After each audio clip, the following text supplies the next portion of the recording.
G'day folks, this is just a quick response video. So how you going, Revival Fitness, if you happen to see this. This is more for your viewers though. I don't expect you to check out my video. You probably don't really care what other people think about yourself. Props to you for that. But for your viewers, so this is more for you fellas who follow his channel and whatnot. Props to him. He obviously doesn't care about what I have to say. He has his own thing to care about.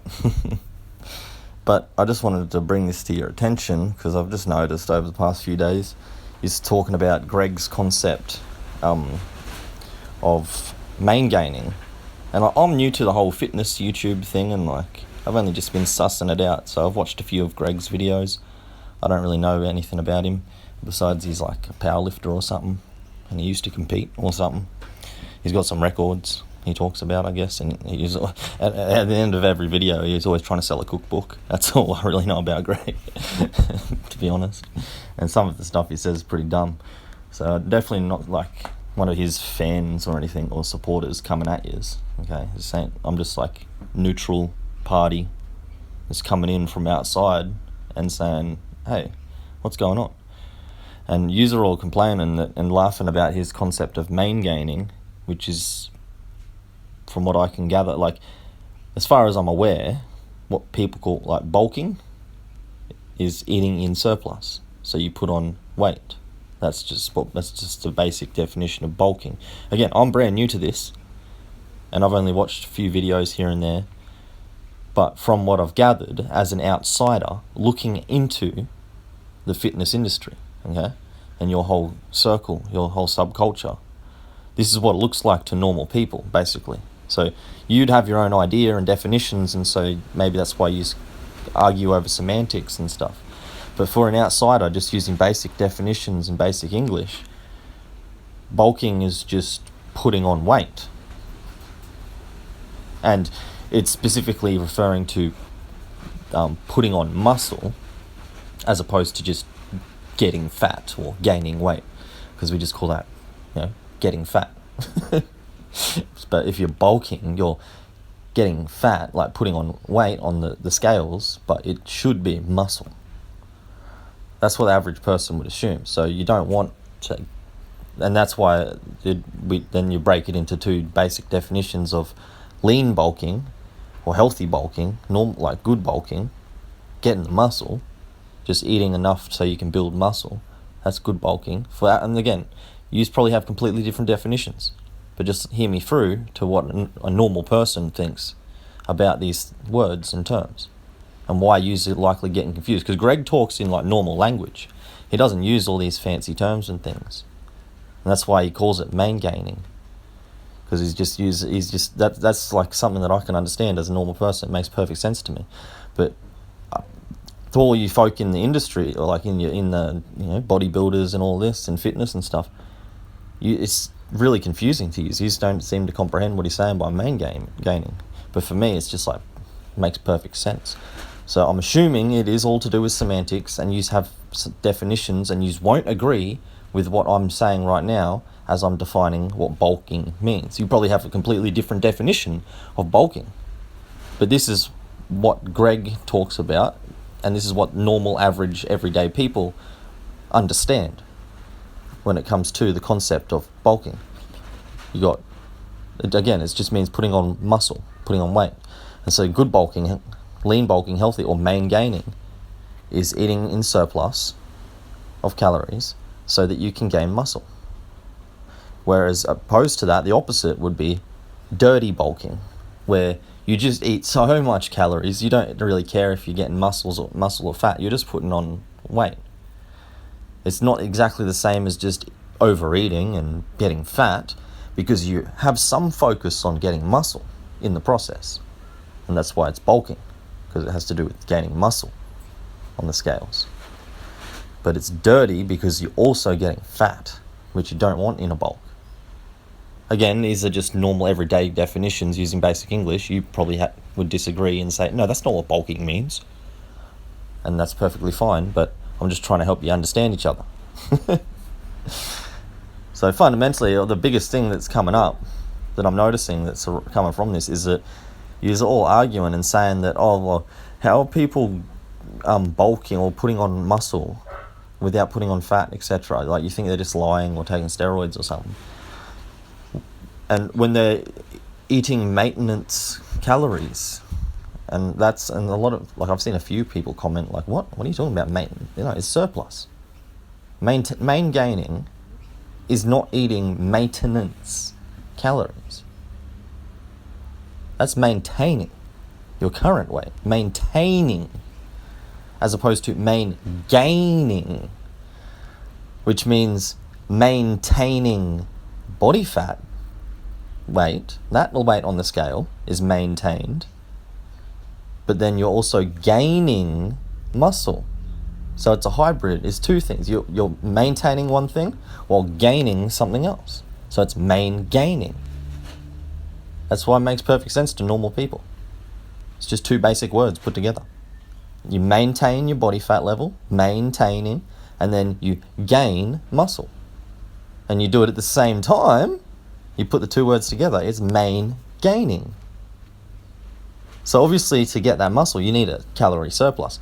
And Greg says 300 calorie surplus, around there is fine. But for some reason, you guys are arguing with him and saying that he's like doesn't know what he's talking about and lying to people, or people are lying to themselves and you because they're saying they're gaining muscle on maintenance calories. And if you think that, obviously that makes no sense. That's impossible. And that, like, if that's what you think they're saying, then obviously that would make them seem like they're lying. But that's not what they're saying. They're saying they're eating calorie surplus, around 300 calorie surplus a day above maintenance calorie levels, so that they actually are putting on weight on the scales. But they're doing it in a controlled manner in which they're maintaining the weight of their body fat and keeping that at what it currently is, and only gaining the muscle as the added weight from that small surplus of calories. So instead of a dirty bulk, or bulking, just gaining, all right, gaining by itself,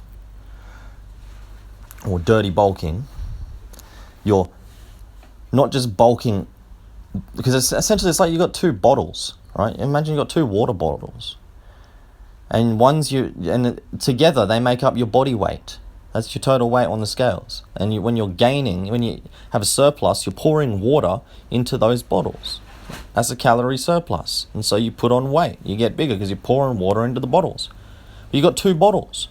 One's body fat and one's muscle.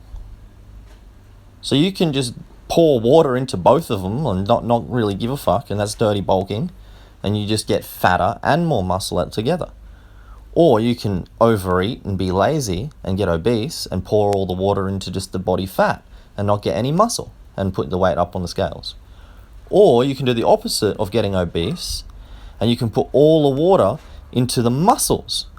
So you only grow muscles and stay lean and really ripped and defined while your muscles continually grow bigger, because you're pouring that water, which is the calorie surplus, into the bottle that is labeled muscles, instead of pouring it into the bottle labeled fat. And that way you maintain the same level of water in the bottle called fat. It's maintained at that same level. But the level of water in the bottle called muscles keeps getting more filled up, and keeps getting higher and higher and higher. So you're gaining more in that bottle called muscles, and you're maintaining the same level in the bottle called fat. And so that's just gaining. One half is being maintained, one half is being added to. So that's what Greg advocates and teaches. It makes perfect sense to a normal person who doesn't have their own biases and different definitions of what these things mean. And then as well, their own misconceptions, like where you think that he's talking about maintenance calories because he talks about maintaining body fat. But he also says you've got to gain with a surplus of calories. So you've missed out a whole fact. Like he's saying, you definitely got to be pouring water into those bottles. Otherwise you can't be gaining any weight. That's common sense. If you're not pouring water into the bottles can't get heavier. So he's just saying you just pour a little bit into the muscle bottle at a rate at which your body can handle that, and just add more muscle. And you just keep pouring a little bit more into the muscles. Continuously pouring more, and that's how you maintain the fat levels and you constantly grow muscle. That's the healthiest, best way to do it. You don't want to get fat. Being fat's unhealthy. It's not good for you. It's bad for your whole system, your heart, everything. Whereas gaining muscle is actually good for you. To a certain degree, if you take steroids and get bigger than you're genetically supposed to be, like a lot of gym bros do, and get massive, that's not healthy. That's the same as being obese. That's the same as being fat. So you have a certain threshold, a cap, a limit, a natty limit of what your body can genetically produce in muscle, and if you hit that peak, that limit, you'll be at your healthiest you could possibly be. When your muscles are as big as they can naturally get, and you're as lean as you can naturally be, while maintaining a semi-active normal lifestyle. That's the optimal fitness, optimal health for a human being. Gaining. And it makes so much sense if you just and that's the whole point, that I think that why Greg explains it and uses these types of terminologies and words, because it cuts through all the bullshit, the bias and the definitions and confusion, and he's put it across in a simple way that someone like myself that's brand new to the subject can have a full understanding of everything that's going on and how the body works and how I've got to grow muscle and everything like.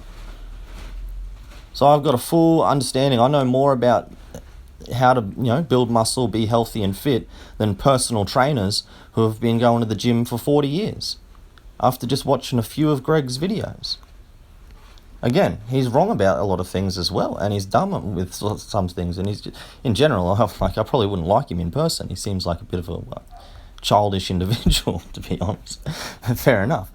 So again, I'm not a fan of him. I don't like him or nothing, but I can appreciate as just a newcomer to fitness industry, and this is something you all talk about. So that's my whole point of making this video. Essentially, he's always talking about, and something I've noticed, it's like you disagree and argue on all different things, but the one thing you all seem to agree upon is that you want to try to bring fitness to average normal people in a way that they can actually apply it in their life when they don't know everything. They're not as extreme or as focused on fitness as yourself, but you can kind of import what is useful and just the main principles into their life so that other people and normal people can start being generally fitter. That's something you all talk about. That would be a good thing for the world. And one of the reasons it keeps you motivated to be fit and spread a message of fitness to your audience and all of these things. So that's the one thing Greg he's the master. You have to just accept. You can disagree on everything else and argue about the data and the facts of it all, but when it comes to putting across the message of fitness to an average person, Greg is the king. He's the king of kings in that field. You can't beat him. Sorry. I don't even like the bloke, but when there's merit, there's merit. When somebody has worth, or they've achieved and they have potential, they have worth and character, and I notice it, I'm just going to say what it is. I don't like the bloke at all. I actually kind of dislike him, but I can still look at him and appreciate and be honest and say this is what is good about him. Yeah. And as an outsider looking in at the whole fitness thing, he is the master of putting it across in a simple way that makes it understandable for everyday people. So if that's truly what you're all about and that's what you want, you should stop arguing, stop fighting about silly details and semantics, and maybe have a little, a stream, or do a live stream debate or something, or just a talk. You don't have to debate, argue. Try to find some middle ground. Try to understand each other. Explain your definitions of what you mean by the words you're using, and then get Greg to explain his definitions of what he means. And then I'm pretty sure at the end of the conversation, after talking to each other for half an hour, you'll probably both agree and think that you're both 100% correct. And start actually helping get the message to people in the way that you want, so you can actually bring fitness to the general population. And if I'm wrong, well, you've got an awesome content to put up on your YouTube channel and make views and keep your thing going that you're doing for yourself anyway. So it's a win-win for you, no matter what. So I'll just leave it at that. Leave it to you to make up your mind. I'm sure you have wisdom about yourself. Take it easy.